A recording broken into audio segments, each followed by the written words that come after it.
अस्सलाम वालेकुम बच्चों, कैसे आप लोग? ठीक हो बच्चों? मैं उम्मीद करता हूँ आप लोग जहाँ भी होंगे यार खुश होंगे और एंजॉय कर रहे होंगे। बच्चों आज की वीडियो हमारी बहुत ज़्यादा इंपॉर्टेंट है।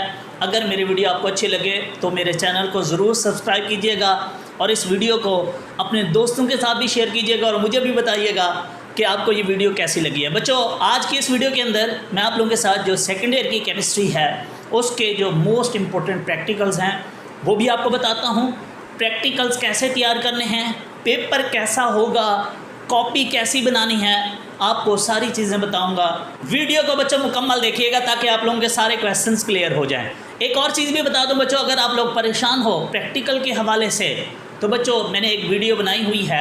हमारे यहाँ मोर देन 90% प्रैक्टिकल के साथ वैसे हाल होता है, तो उस वीडियो को आप लोगों ने देखना है क्योंकि उसको देखने के बाद आप लोगों की सारी परेशानी ख़त्म हो जानी है। इसी वीडियो का बच्चों जो फर्स्ट कमेंट होगा मैं उसके अंदर उसका लिंक दूंगा, उसको आप लोगों ने लाजमी देखना है। अभी मैं आपको बता दूं बच्चों, आप लोगों की जो सेकेंड ईयर की केमिस्ट्री है इसके जो प्रैक्टिकल के मार्क्स हैं वो टोटल 30 नंबर होते हैं और इसको हासिल करने के लिए, पेपर अटैम्प्ट करने के लिए बच्चों हमारे पास 3 घंटे होते हैं और हमारे जो टोटल क्वेश्चंस होते हैं वो बच्चों 5 होते हैं। आप लोगों को पता है कि बोर्ड की तरफ से इंस्ट्रक्शंस आई हैं कि इस दफ़ा प्रैक्टिकल जो है वो सिर्फ़ और सिर्फ सेकेंड ईयर के होंगे, फर्स्ट ईयर में से किसी किस्म का कोई पेपर नहीं होगा। मींस 5 के 5 क्वेश्चन बच्चों आप लोगों के सेकेंड ईयर में से होंगे, फर्स्ट ईयर में से नहीं होंगे और उन्हीं में से आप लोगों को 30 मार्क्स मिलेंगे और आप 30 में से 30 हासिल कर सकते हो। मैं आपको बताऊंगा कि आपने 30 नंबर कैसे लेने हैं। बच्चों याद रखिएगा, आपकी जो सेकेंड ईयर की केमिस्ट्री है उसके जो प्रैक्टिकल्स हैं वो टोटल 8 हैं। इन्हीं 8 में से आप लोगों के 3 प्रैक्टिकल्स आएंगे लिखने के लिए, जिनके बच्चों 25 मार्क्स होंगे। याद रखिएगा आप लोगों का जो लिखने का काम है वो भी सिर्फ यही है, 8 प्रैक्टिकल्स हैं और जो याद करने हैं वो भी 8 हैं जी। अब याद कैसे करने हैं जी आप लोगों ने? बच्चों याद रखिएगा आप लोगों का जो पहला क्वेश्चन होगा वो 10 नंबर का होगा। यार इसको हम लोग बोलते हैं साल्ट एनालिसिस। वो इसके लिए लैब के अंदर परफॉर्म करना ज़रूरी होता है, बट अनफॉर्चुनेटली जिस लैब में आप काम कर रहे होंगे बच्चों वहाँ इस किस्म की कोई फैसिलिटी मौजूद नहीं होगी। तो एग्ज़ामिनर बेचारा क्या करता है, आपको कहता है भाई ये लो, ये है साल्ट, इसके बारे में लिख दो आपने कौन कौन से टेस्ट किए हैं। 10 नंबर होते हैं बच्चों। ये मैंने बात कर रहा हूँ, ये मोर देन 95% कह रहा हूँ। शायद ही कोई 1-2 ऐसी जगहें होती हैं जहाँ पे ये सारी फैसिलिटीज़ हों, ये सारे टेस्ट मौजूद हों और आप वहाँ करो और फिर एनालाइज करो और फिर आप लिखो। इसलिए एग्ज़ामिनर आपको ख़ुद साल्ट बता देता है और माशाल्लाह 90% जगहों पे ऐसे भी होता है कि कॉपी खोल देता है। कॉपी खोल के बच्चे उस साल्ट के बारे में जो भी उस कॉपी में लिखा होता है उसको देख के लिख देते हैं और इस तरीके से ये 10 नंबर उनके पक्के हो जाते हैं। जो अच्छा बच्चा है मैं उसको ये कहूँगा कि आपकी जो कॉपी के अंदर बच्चों कुछ एसिड रेडिकल दिए हुए हैं, कुछ बेसिक रेडिकल, क्योंकि इन दोनों से मिलके साल्ट बना होता है। 5-6 आप लोगों ने एसिड रेडिकल याद कर लेने हैं और 4-5 आप लोगों ने बेसिक रेडिकल याद कर लेने हैं। उन्हीं में से कोई 1-2 आपको बताएगा, आप लोगों ने वो जो आप लोगों ने याद किए हों एज इट उसको रटा लगा के लिख देना है। किसी किस्म की कोई परेशानी नहीं लेनी।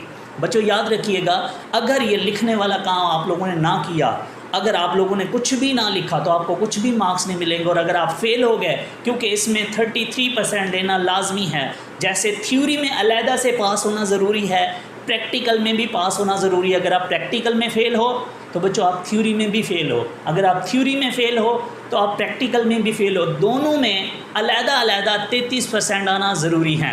बच्चों याद रखिएगा ये जो पहला क्वेश्चन है ये इस तरीके से बच्चे जो है ना माशाल्लाह एक दूसरे के साथ खड़े होते हैं, देख के भी लिख लेते हैं सम टाइम, बल्कि मोर देन 90%। मैं अब सीधी बात कर रहा हूँ, आप लोगों के पास कॉपीज़ भी आ जाती हैं तो ये क्वेश्चन मोस्टली लोग देख के लिखते हैं, तो परेशान नहीं होना। अब आते हैं जी, ये 10 नंबर का क्वेश्चन होगा बच्चों। जो दूसरा क्वेश्चन होगा वो पहले जो है वो फर्स्ट ईयर में से आता था, वो टाइट्रेशन होती थी।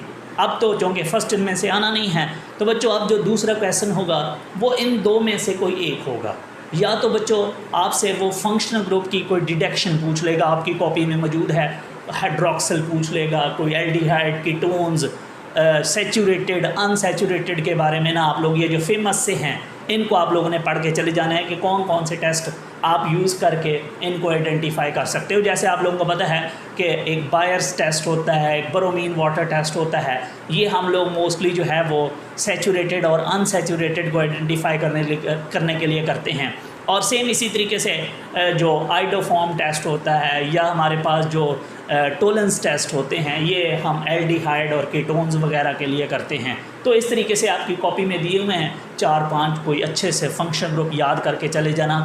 10 नंबर का ये आया होगा बच्चों। अगेन इसके लिए भी परफॉर्म करना पड़ता है, तो लिहाजा वो आप लोगों को बता देगा कि भाई ये वाला फंक्शन ग्रुप है यार, इसके लिए कौन कौन से आप टेस्ट करके इसको आइडेंटिफाई कर सकते हो, इसको लिख दो। तो आप लोगों ने वो अगेन कॉपी शॉपी आ जाएगी या साथ इकट्ठे खड़े होंगे तो लिखा जाएगा। जो अच्छा बच्चा है वो तैयार करके जाए तो ज़्यादा बेस्ट है। अब आते हैं जी, या इसके साथ अगर ये ना आया तो बच्चों आप लोगों की जो कॉपी का आखिरी जो प्रैक्टिकल है ना 8वां, जिसमें है एस्टिमेशन ऑफ बेरियम आयन है ग्रेविमेट्रिकली एनालिसिस की मदद से, या फिर वो आएगा। तो आप लोगों ने ये 2 याद करके चले जाने हैं। ये 10-10 नंबर के दोनों क्वेश्चन अटैम्प्ट हो जाएंगे। जो तीसरा क्वेश्चन होगा वो बड़ा आसान होगा, वो 5 नंबर का होगा।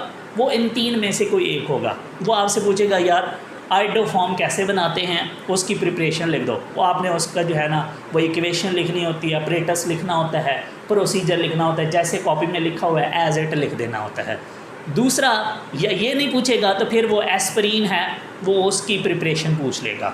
तीसरे नंबर पे एक इनऑर्गेनिक हमारे पास कॉपर का कम्प्लेक्स होता है जो उसको बोलते हैं कॉपर अमाइन कम्प्लेक्स, या वो पूछ लेता है। इन 3 में से कोई एक आया होगा। तो ये 5 नंबर तो बड़े आसान हैं, ये पक्के होते हैं। तो बच्चों ये 25 मार्क्स आप लोगों के होते हैं लिखने वाले। अब आते हैं क्वेश्चन नंबर 4 बच्चों, वो होती है आप लोगों की नोटबुक। अब मैं आपको बताता हूँ नोटबुक के साथ आप लोगों ने क्या करना है। ये सिर्फ 2 नंबर की होती है बच्चों। इसके 3 तरीके होते हैं। सबसे पहला और बड़ा आसान तरीका कि जाओ बनी बनाई सस्ती सी मिल जाती है, वो पुरानी 2-3 साल पुरानी, वो आप लेके आ सकते हो। अगर तो आप बहुत अच्छे बच्चे नहीं हो तो परेशान नहीं होना, वो ले आओ, वो चल जाएगी। अगर आप टॉपर हो तो फिर मैं आपको ये नहीं कहूँगा कि यार वो वाली ले आओ। अब आप दूसरे ऑप्शन पे हो। दूसरा ऑप्शन आप लोगों के पास ये है कि आप लोगों ने बच्चों आजकल मार्केट में बनी बनाई मिल जाती हैं लेकिन वो अनचेक्ड होती हैं। आप लोगों ने वो ले लेनी है, उसमें प्रैक्टिकल लिखे होंगे, आप लोग खुद भी चेक कर सकते हो, किसी टीचर से भी करवाना चाहो तो करवा सकते हो, ऊपर नाम शाम लिख के ले जाना लैब में। अब तीसरा ऑप्शन बच्चों ये है कि आप लोग अगर बहुत अच्छे बच्चे हो, आप लोग कहते हो नहीं यार मेरे पास टाइम भी बहुत है और मैं ये सारे रिस्क नहीं लेना चाहता, तो इसके लिए बच्चों आप लोगों ने कॉपी ले लेनी है यार। आजकल कॉपियाँ आपको 2 मिल जाएंगी, एक जो है ना वो पार्ट 1, 2 दोनों वाली भी मिल जाएगी, वो भी चल जाएगी। अगर आप सिर्फ पार्ट 2 की लेना चाहते हो तो वो भी चल जाएगी। उसके अंदर आपने पार्ट 2 के सिर्फ और सिर्फ बच्चों आप लोगों ने पहला जो साल्ट एनालिसिस होगा, 3-4 एसिड रेडिकल, 3-4 बेसिक रेडिकल, वो लिख लेने हैं, सारे लिखने की ज़रूरत नहीं है। और दूसरे नंबर पे 3-4 आप लोगों ने फंक्शन ग्रुप के एनालिसिस डिटेक्शन, उसके लिए टेस्ट लिख लेने हैं। तीसरा काम होगा आप लोगों का वो जो आप लोगों की प्रिपरेशन के मैंने 3 आप लोगों को बताए हैं कंपाउंड, उनकी प्रिपरेशन लिख देना यार, बहुत हैं, काफ़ी हैं, इतने प्रैक्टिकल्स। आप लोगों की कॉपी रेडी है, 2 नंबर आप लोगों को मिल जाएंगे।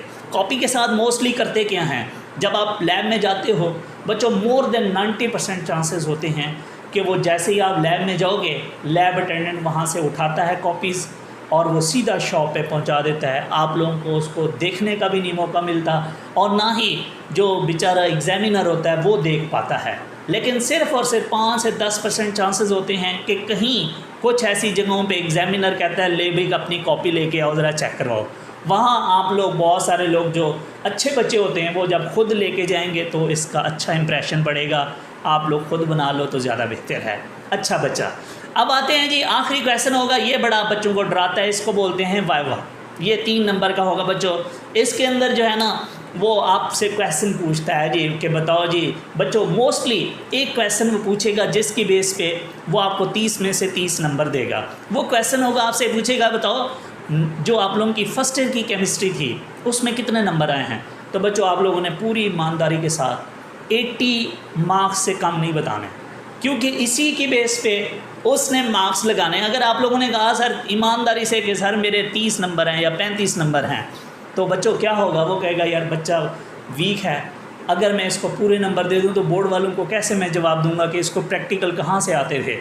लेकिन जब आप बोलोगे ना कि यार मेरे 80-82 नंबर हैं यार, 83 मार्क्स हैं यार मेरे, याद रखिएगा 85 नहीं बोलने, तो वो कहेगा यार बच्चा बड़ा अच्छा है, मैं उसके उधर से पूरे नंबर हैं, टॉपर बच्चा है, तो यार प्रैक्टिकल में मैं इसको कम मार्क्स ना दूँ, ये अच्छा बच्चा है, तो आप लोगों को प्रैक्टिकल में भी वो पूरे नंबर देगा। तो इस क्वेश्चन की बेस पे आप अच्छे मार्क्स भी ले सकते हो। दूसरे नंबर पे बच्चों जो है आप लोगों से क्वेश्चन करेगा जो आप लोगों ने प्रैक्टिकल में लिखा होगा, अगर वो आपको आता है उससे रिलेटेड ज़्यादातर वो वाइवे में पूछता है कि यार बता ये आइडोफॉर्म का फार्मूला क्या होता है, ये आपने कैसे बनाई है, इसकी इक्वेशन लिख के दे। या कहेगा ये जो आपने साल्ट एनालाइज किया था इसमें कौन सा टेस्ट आपने किया है। तो इस तरीके का क्वेश्चन जो आप लोगों ने लिखा हो बच्चों, वो आपको आता भी हो तो आप लोगों का वाइवा क्लियर हो जाता है।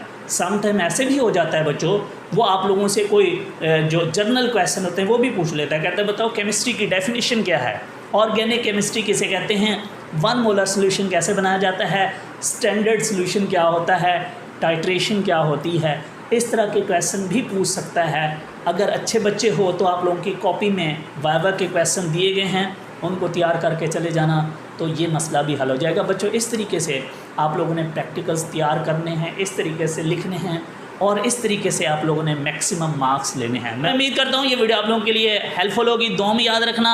Thank you so much. अल्लाह हाफिज़।